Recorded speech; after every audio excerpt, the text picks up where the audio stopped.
그래서 상당히 다른 악기들보다 섬세하게 음정을 낼 수 있었던 것이 장점이었다. 자, 여기까지 우리 감상을 해보시고요. 보충 자료 한번 펴보실게요. 보충 자료 첫 번째 페이지부터 보시면은 제가 오케스트라 악기 해가지고서는 악기별로 우리가 기억해야 될 것들을 한번 정리해봤어요.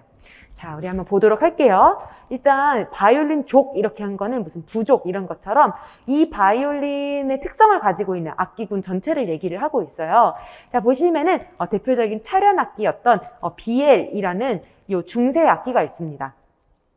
요거를 가지고 비올이 되고요.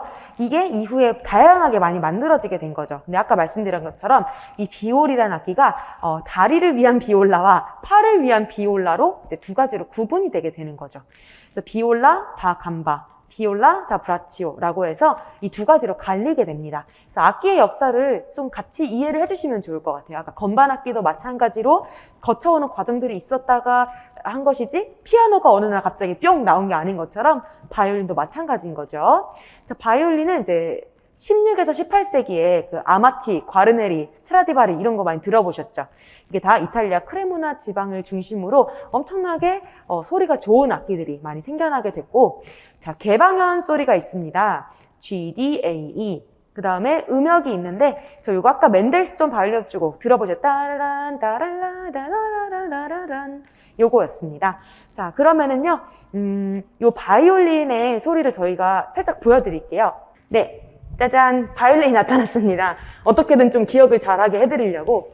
자, 바이올린 전공이신 선생님들은 상관이 없겠지만 또 이게 전공이 아니면은 개방현이 뭔 소리야? G, D, A 어떻게 외워? 좀 이렇게 생각하실 수가 있잖아요. 개방현은 뭐냐면 기본적으로 이 악기가 이렇게 어깨에 받치고 왼손으로 음을 짚고 오른손으로 활을 대잖아요. 그러면 이렇게 짚었을 때는 개방이 아닌 거죠. 근데 요거를 떼어서 소리를 다 개방을 시켰을 때 그 소리가 순서대로 하면은 이렇게 솔, 레, 라, 미 이렇게 되는 거예요. 여기 간격이 어떻게 돼요, 지금? 솔부터 레가 5도, 완전 5도, 완전 5도, 완전 5도 이렇게 소리가 나게 되죠. 그래서 요 간격에 대해서 기출이 나왔던 적도 있어요. 사실 바이올린은 굉장히 많이 쓰이는 악기고 오케스트라에서도 중요하다 보니까 문제가 좀 나올 수 있어요. 그리고 음역은 이제 G1부터 G3이라고 하는데 G1은 어디예요? G1이 결국에 여기인데 가온도가 이 음이 지금 가온도예요. 그러면은 그리고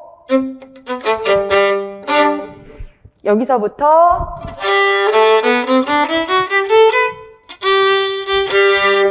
한 옥타브,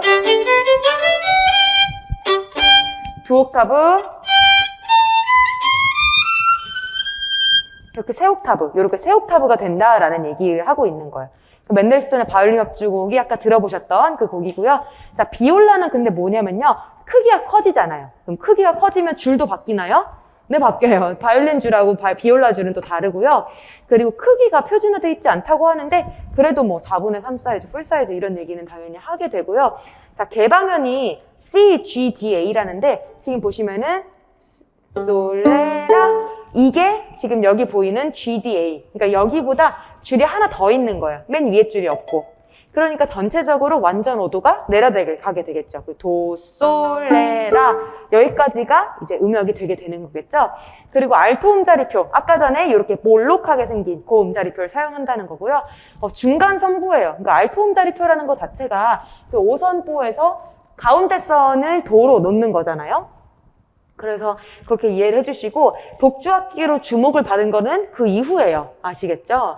그러니까 지금 어떤 악기들은 이제 이런 얘기가 없는데 어떤 악기들은 독주악기로 주목이 됐다, 뭐 예술음악에 편성되었다 이런 말들이 있잖아요. 그럼 그 이전에는 사실 편성이 조금 단촐했었던 거죠. 우리가 같이 합주를 할 때. 근데 갈수록 좀 더 그게 악기들이 포함된 악기들이 많아진 것이다 이렇게 이해를 해주시면 될 것 같아요.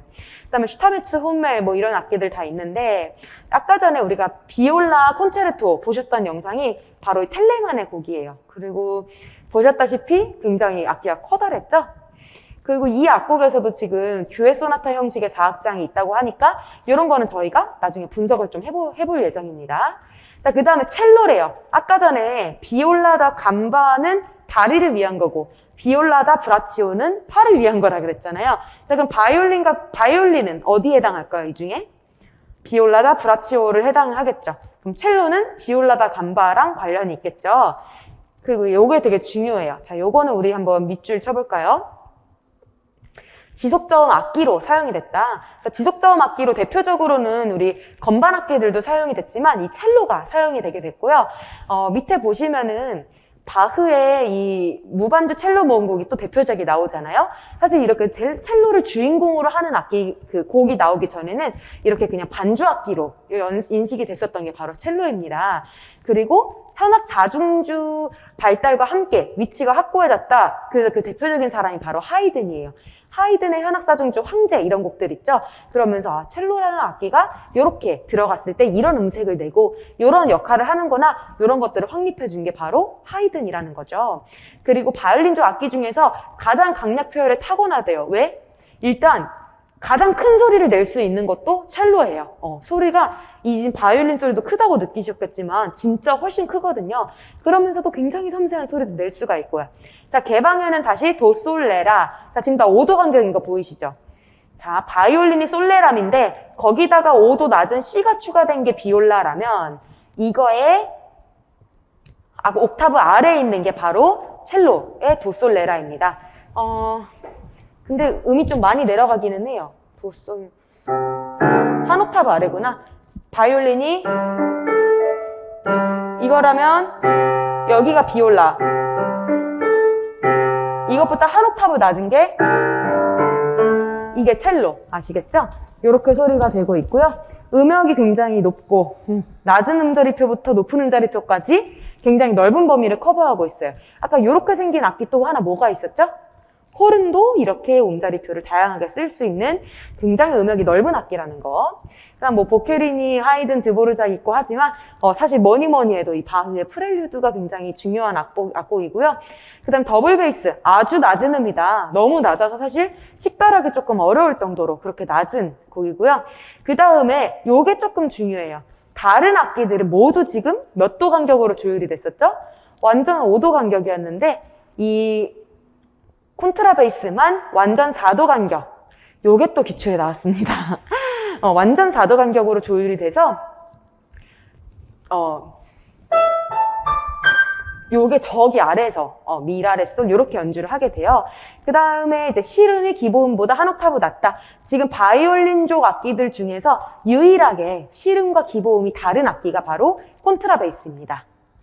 그리고 이제 첼로와 같은 악보를 사용을 했어요. 그러니까 사실 선생님들도 오케스트라 악보 같은 거 보시면은 첼로랑 더블 베이스가 그냥 같은 악보 보게 돼 있는 그런 곡들도 많이 있었는데 이제 근대에 들어서 이제 조금 구분을 하게 됐다. 그리고 대표곡으로 생쌍해 아까 보셨던 곡 기억나시죠? 자, 그 다음에 기타입니다. 기타는 현악기이지만 하프처럼 발현악기죠. 그리고 그리스 악기 키타라에서 유행했다. 자, 우리 키타라 상고시대, 그 그리스 시대 음악 했을 때 나왔었죠? 그리고 금속으로 만들어진 프렛에다가 6개 현을 손가락으로 뜯는다. 자, 프렛은 뭐예요? 여기 바이올린에는 이렇게 매끈하게 아무것도 여기 달려있지가 않은데 기타에는 이렇게 선이 달려있죠? 네. 네, 기타와 함께 돌아왔습니다. 기타는 바이올린이랑은 다르게 이렇게 괴 같은 게 있죠. 검은 고로 치면 괴고 기타에는 이걸 프렛이라고 하는데 이게 있어서 여기다가 손가락을 대고 오른손으로 연주를 하게 되어 있는 악기인 거죠. 근데 보세요. 합주에 사용하기에는 음량이 작아서 소규모로 연주하거나 독주로 연주를 한대요. 아까 들어보셨던 곡도 이 혼자서 연주를 하는 거였죠. 이걸 보니까 또 생각나는 악기들이 있네요. 갑자기 이제 국악으로 넘어가지만 국악에서도 마찬가지. 그 현악기들이 우리나라는 차련악기보다 이 발현악기 위주잖아요. 검은 거 가야금. 그래서 이런 악기들이 음량이 작다 보니까 합주할 때 굉장히 소리가 안 들려요, 지금도. 그래서 이건 어쩔 수 없는 이 발현악기의 특징입니다. 그 다음에 여기 보시면은 18세기 후반에 현대 기타 모습을 확립했다. 왜냐면 그리스 시절부터 있었는데 그때부터 이 모양은 아니었을 거 아니에요. 그리고 여기 종류가 되게 많다고 하는데 당연하겠죠.